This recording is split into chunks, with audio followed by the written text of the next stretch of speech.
All right, that was a good chat. All right, now we are live, officially live. So before we get back to our lively banter, we'll start with introductions. I'm Tim Maiden. I'm one of the writers for Black Shoe Diaries, Penn State blog, and SB Nation. Clay, you want to introduce yourself? I am Clay Sauertag, the deputy editor for Black Shoe Diaries, as well as a writer for the Gettysburg Times in Pennsylvania. Ellie? Hi, I'm Ellie Moretta-Felice. I am also an editor at Black Shoe Diaries. Yep, thanks for joining me today, gentlemen. This is going to be our new weekly post-game show that we'll be doing up here on the Voice of College Football every Saturday at the end of every game. So obviously I had the schedule for 3:30, but I think those of you, I'm assuming all you are diehard fans, you understand with all the media timeouts and other BS that happens in games that almost never happens. So thanks for being patient. And I don't see a bunch of comments like, where's the video? I thought you guys are starting at 3:30. So 17 heart attacks. Yeah, I think I had twice as many jazz music. So I'm right there with you, bud. So I guess initial thoughts, fellas. I mean, those last two drives, I just had all the horrible memories of UVA in 2012 or even last year against Indiana start to come back. You know, I was almost certain that they were going to punch it in, you know, and kick the game-winning extra point with very little time left for Penn State to go downfield and of course try like a 45-yard field goal, which, you know, with Stout being what it was today, you know, who knows what would have happened. Yeah, we talk about it all the time, but first of all, you look to recruiting, and that translates into playmakers. And when you have a game like this where you're playing against Wisconsin on the road, you know they're going to be a good team. You know it's probably going to be a close game. You need one or two plays, and Penn State wasn't great, particularly offensively. Defense was great.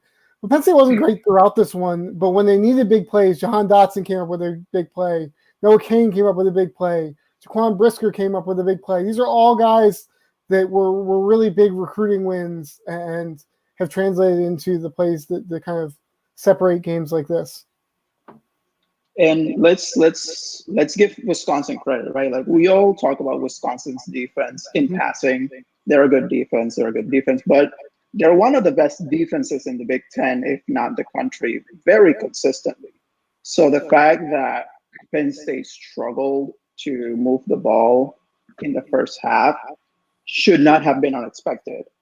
However, the fact that they went into the half, made adjustments, and then were able to move the ball, even if they only score 16 points out of it, it's credit to Wisconsin, right? Mm-hmm. But also credit to Penn State's offense for making those adjustments. It's funny. I don't know what Penn State ended up with in terms of the rushing totals. I don't know whether somebody has that in front of them. But I was working on my preview for the Gettysburg Times that came out Friday, and I mentioned that Wisconsin last year had one of the best run defenses in the country. They allowed, I think it was 95 yards per game, which is fifth best in the country. And I'm sitting there all for the first 2.5 quarters saying, why the hell can't Penn State run the ball? It turns out like Wisconsin's pretty good at stopping you from doing that. And obviously as Penn State hit some deep balls, as Penn State was able to stretch the defense, things opened up a bit for Noah Cain. But until you're able to do that, you're not going to be able to run on them. I don't care who you are. Now, you know, we all, of course, Sean Clifford was the talk of all offseason. You know, how much, if any, would he be improved working with Mike Yurcich, which obviously, you know, as we all know, is third coordinator in as many years being the starter. You know, the beginning, it looked rather shaky, but then, you know, second half, I don't know about you, but it seemed like Yurcich made some real adjustments. He realized that to beat Wisconsin, at least get the ball moving on Wisconsin's defense, you got to, you know, work the edges, you know, utilize your athletes to try to outrun them with little screen passes and then take the occasional deep shot at Jahan, which, you know, worked quite well a few times during the game. Yeah, I think Penn State, what really we saw throughout is not only is Jahan Dotson a threat, but there were some big plays by Parker Washington throughout the game. who I think ended up with a few catches. Keandre Lambert-Smith was open. And I think Clifford, those guys just being competent enough to be able to make plays is going to open things up throughout. I think Clifford had more than 200 yards in the first half. Or in the second half. 247. You see the ticker on the bottom. 247 in the game. I think it was 200 plus in the second half alone. Oh yeah, they had like 43 yards of offense in the first half. Something ridiculous. I think as they develop, we don't need. I mean, it would be nice for Sean Clifford to be an All Big Ten level or an All American level, but the reality is that's not likely. And Penn State doesn't need it to be a good team. They just need somewhere around 2019 Sean Clifford, who was a better than average Power 5 quarterback. To answer the question about rushing yards, 50. They had 50 rushing yards for the game. I think it was after -1 or something in the first half, or though. Yeah. Oh. Which, if we 48 or 50. If we that's the other thing play too, that takeaway game too, right? Like there were so many negative yardage plays in the first half that maybe that number looks a little better. But as we mentioned earlier, right, this is Wisconsin's bread and butter. They're going to stop the run, and it's great that one of the pieces on the passing stats that I personally enjoyed is 0 interceptions by Clifford, which was the big problem at the beginning of last season. And if he can continue to do just that, which is basically what you're alluding to, right, Clay, is if he could continue to be decent, he doesn't need to be extraordinary. Just don't throw interceptions, don't give the ball away, and you put yourself in positions to win games like this one. I mean, barring health, if Penn State scores 28 points a game, how many wins do you think they finish the season with in the regular season? You give them 28 points a game. Give Penn State 20. I'd 28 say 28 points a game, 4 touchdowns. Off the top of my head, I think they can win at least 9, if not 10. At least if the defense plays like they did today all season long. I mean, Wisconsin's offense is not exactly a shining star. And I think Graham Mertz is probably one of the lesser quarterbacks in the Big Ten. But the Badgers rushed for 3.1 yards per carry on, 58 rushes in this game and 3.1 yards per carry. They had, I think their longest carry, looking at it now, was 19. No big plays in the passing game. The secondary was everything it was chalked up to be. Jesse Luketa, who's been switching between linebacker and defensive end, was immense. Ellis Brooks played the best game that I think he's played in the Penn State jersey. It was very, very clear that Arnold Ebiketie is going to be an impact maker if he's healthy. One of the more twitchy defensive ends I've seen at Penn State in a long time. I'd say he's every bit as twitchy as Jason Noah was this year or last year. This defense really on all 3 levels was really, really strong. And I thought it could be good, but I wasn't expecting that performance in the defensive line that I thought was fantastic today. I'll say I was very about the 28 points a game question. Mm-hmm. I think I'm going to repeat myself here, but Wisconsin's defense is really good. I'm not sure that Penn State scores 16 points if their opening game would have been Ball State, for example. Right. I would hope not. Right. Then we'd be in trouble. What I wanted to give a shout out to as well is Jaquan Brisker. I mean, he went out 3 separate times during the game with cramps or injuries, whatever. But man, when he was back in the second half, he came up with not only some clutch tackles to prevent big runs, but I mean, he came up with a huge interception, on Wisconsin's second to last drive when, they were threatening in the red zone. Yeah, and Penn State recently has had some good safeties. You look at Marcus Allen, I thought was really good. Nick Scott, even when he was back there, I thought was pretty good. Jaquan Brisker is the first safety that I can remember in a long time for Penn State that can do it all. He's more than capable in coverage. He can come up around the line of scrimmage. He's a very good blitzer. When the ball's in the air, he's fantastic at high pointing the ball, which we saw. He's not afraid to shed some blocks and get after it.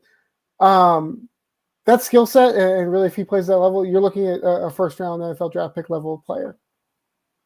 Oh, no doubt. He's at the very least an early second round guy right now. But he can, if he lights it up like he did today, throughout the season, I could see him shooting up into a late first rounder.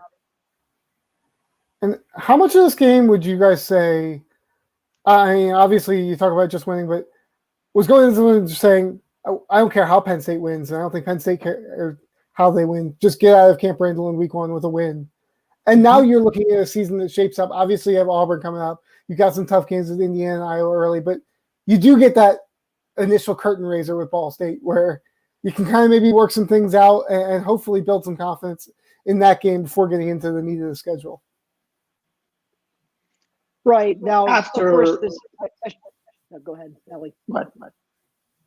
I was going to say, after the heartbreakers that Penn State has had, not just in season openers, but in Big Ten openers and in just close games that, in fairness, about half and half go in their favor. But like after the gut wrenchers, heartbreakers that they've gone through, I think being almost on the end of another one, but pulling it out is going to do tremendous to lift the spirits of the team, but also to like all of that talk at the beginning of the camp and all through the off season. Like this is the prove it point, and they proved it, and now they believe it. It's not just talk; it's like it happened.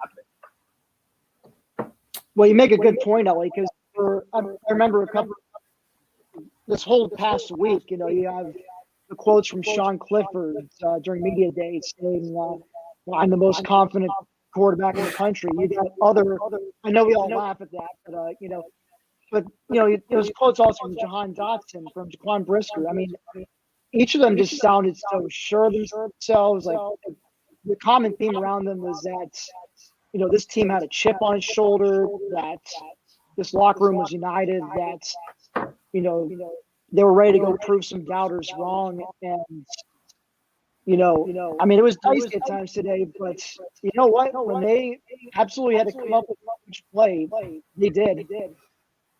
And this is a huge booster. Like the big thing for me was it wasn't.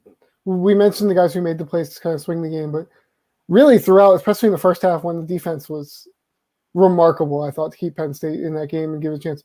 It wasn't just Ebiketie and Brisker. It was also Brooks. Brandon Smith had some plays. Yeah. Joey Porter Jr., I thought, had a fantastic game. The defensive interior was brilliant. PJ Mustipher and Derek Tangelo, I thought, were outstanding. Jair Brown obviously had the big interception to seal it, but somebody mentioned in our Slack chat on Black Shoe Diaries how he had a quiet game. And I mean, anytime my safeties aren't getting called, I'm happy about it. Generally, the only time you hear the name of a safety is if they're making an interception or if they're getting burnt. And really, the entire secondary, interceptions. I thought was quiet. On all three levels, Penn State, I thought, was fantastic defensively. Nick Tarburton, I thought was better than I ever would have imagined for his first start at defensive end, or his first time at defensive end. Lucetta, we mentioned earlier, had to move back to linebacker when Brooks got thrown out and made 3 or 4 huge plays. We saw they showed the replay of the one where he jumped and made Mertz throw high. He got into the backfield for a tackle for loss. I mean, the ability to balance both of those positions and play them both well against a team that's this talented and this well coached in Wisconsin was. I really take my hat off to Jesse Lucetta. Indeed, I mean, him and Ellis Brooks, who both had rough seasons last year, for them to come out and perform the way they did this year, I mean, that also showed you just how much this defense has turned a corner. And maybe it shows that, hey, it certainly makes a difference when you have a more normal offseason that isn't screwed up by a global pandemic. And the other thing that the defense did well is that they didn't stop them completely, but they adjusted in the second half to the run game as well. Wisconsin had, I think it was 21 something time of possession in the first half. And I'm not looking at the stat right now, but I'm pretty sure that in the second half, that was a lot more even. And that's because the Lions actually stopped Wisconsin on the run.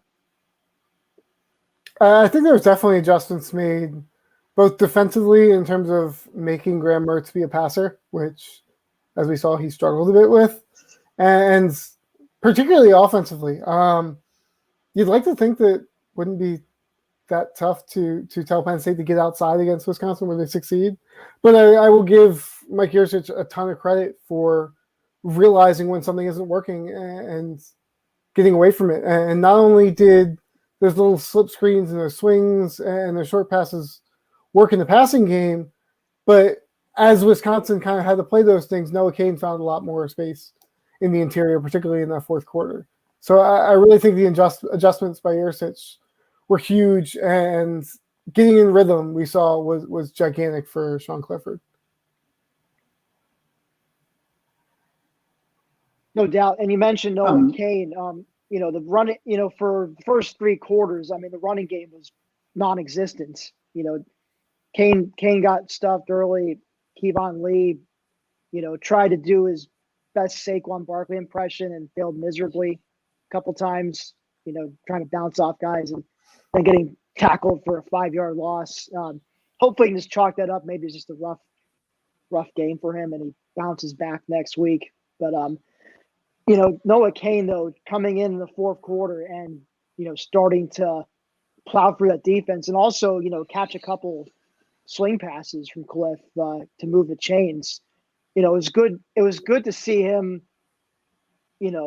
play a key role once again. And I think most importantly, he stayed healthy, at least for one game. I mean, I hope it stays that way for the entire season because I really want him to, yes, fingers crossed, double fingers crossed, that he stays healthy this entire season. I think he can be really special for us.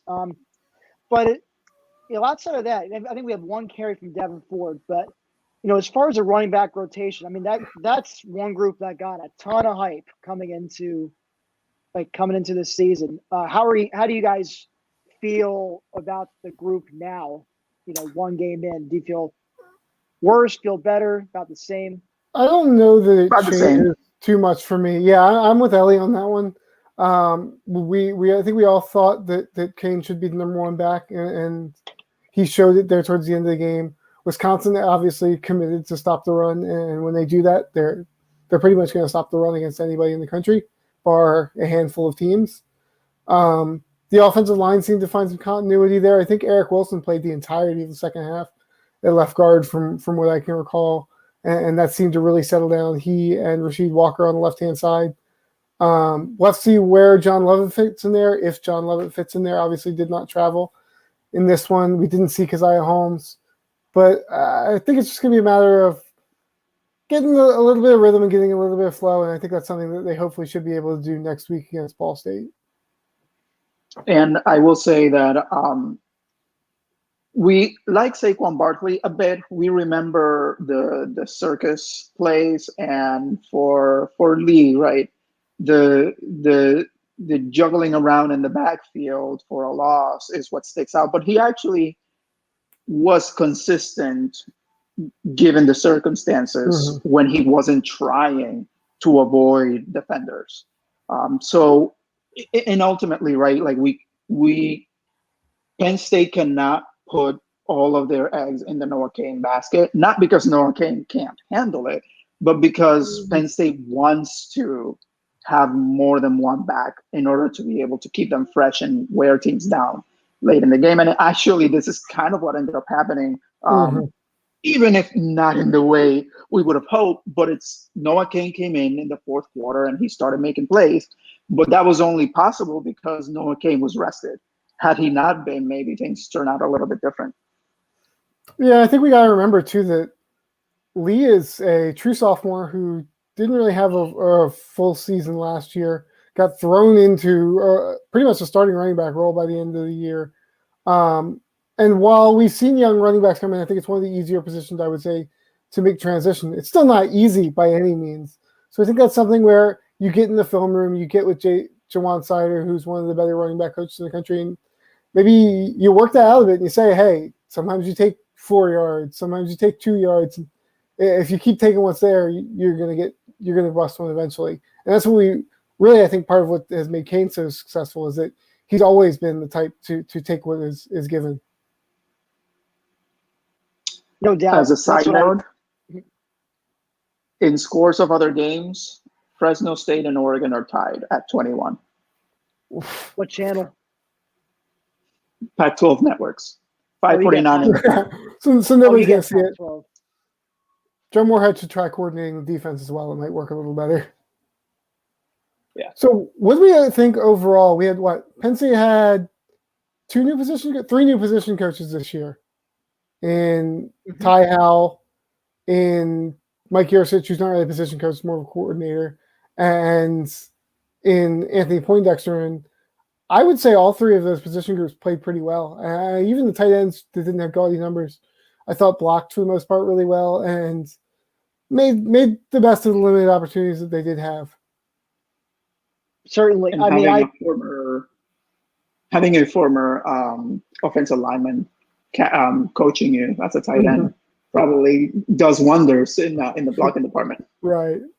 No doubt. But I think the safeties, like you mentioned, Poindexter, I don't know if you've seen any of the videos, introductory videos in the offseason during practices, but he's a pretty intense guy. And the most vocal guy amongst the defensive coaches, similar to what Sean Spencer was when he was coaching the D-line here. And I think it rubbed off, it seems, on the play of the safeties. They seem to show that killer instinct, going after the ball and, going for the takeaways. And trying to remember the last time we came up with such a clutch interception late in the game. It seems like we drop those things or we're not able to quite get there. Almost all the time. And Brown is a guy who was kind of known for that in junior college. And I think I would include myself in this group. I think some people that pay attention may have soured on him a bit last year without really thinking about the fact that, again, he was in the same situation that most of the freshmen were, where not only is he coming in without an offseason from Lackawanna College, but he was thrown very quickly into the rotation. And I think a full offseason has done wonders for him. We'll see how the season progresses. Obviously, it's early. But a full offseason seems to have done wonders for him. And the relationship with he and Brisker, who were teammates for a season at Lackawanna, seems to be really, really good in terms of communication and how they work together. And I will say, right, like the two interceptions at the end were great, but after dropping like 5 of them earlier in the game, eventually they were going to catch some of these. And it just so happens that they caught the 2 that mattered the most. Yeah, and really, I mean, one of the things that Penn State talked about under Joe Moorhead, but obviously under Brent Pryden on defense as well, was for Joe Moorhead, it was explosive plays, and that's something that Yurcich talks about. And Penn State had, I have to count the number, but probably I think 3 receptions at least of 20-plus yards. And then on defense, it's about making big plays, making momentum swinging plays. And I would include the special teams in that with the block kick, the 2 interceptions, some sacks. The defense was not just great in terms of keeping Wisconsin off the scoreboard, but in terms of swinging momentum at a time where things could have gotten really bad for Penn State. Well, certainly. I mean, I remember the first, we're going into halftime and the scores. I'm thinking to myself, Wisconsin should probably be up 14-0 with the way they've dominated time possession and with the opportunities they have. But, I think the defense, they lived up to the whole bend but don't suck motto. I mean, Tom Brown would probably got a tear in his eye watching that game today, because they bent like hell, but they did not break. I mean, like you mentioned, the blocked field goal and then recovering a fumble in the red zone. I mean, that's at least like, a couple field goals you're wiping off there. The only gripe that I could have with Brent Pryden the entire game was the prevent defense that he quickly got out of. And the moment he got out of, Penn State created pressure on Mertz, and Mertz struggled. We saw 3 plays where they were just like, we're going to let you just sit back there and throw. And it went about as badly as you could imagine. And thankfully, Pry switched that up. And as soon as he did, they got right back on track. Yeah, and another point on that is that last season, right, we gripe about the defense, rightfully so. Mhm. But the defense was asked to basically make miracles at times. Mhm. But when they're not in a position where they have to have a miracle in order to just keep up, right? Right. Then those big plays actually make a Mhm. difference. And that's also a testament on the offense just not stinking at all over the place, at least in the second half. Right. And speaking of offense, I don't think we've touched yet on the offensive line. I guess we can say mixed bag today. At times, they were confident. At other times, they were getting bullied by that Badger front seven. But I guess they held up when they needed to. If we pretend that the first half didn't exist, they were great. The second half, they put up 250 yards. The second half, they moved the ball up and down the field. Obviously, I think they only scored the 9 points, but a lot of that had to do with the ball control of Wisconsin and limiting possessions. But the second half, Penn State's offense pretty much raced up and down the field. So if they want to keep doing that for the next 14 and a half games, 15 no or bust, that'd be outstanding. Question for you both. Mm-hmm. In the rest of the way, which defensive front outside of Ohio State's can match what Wisconsin did today to Penn State's offensive line? Tim, I would have to take a look at this. I mean, I guess off the top of my head, I'm watching this Iowa-Indiana game. That's the one. That's the one that scares me. I would think Iowa could be a problem. Indiana maybe to a lesser extent, but Iowa especially has a tendency to churn out some quality D lines. They in Wisconsin are basically like, they're like mirror images of each other practically, except Wisconsin, maybe they have better quarterback play overall. Well, I guess it's a toss up. Wisconsin has a little bit more athletes just across the field.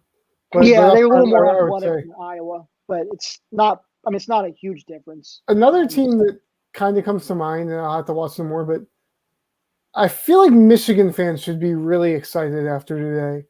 And obviously they should beat Western Michigan fairly comfortably, but there's been a lot of games in the last few years where they should beat teams comfortably, and that hasn't happened.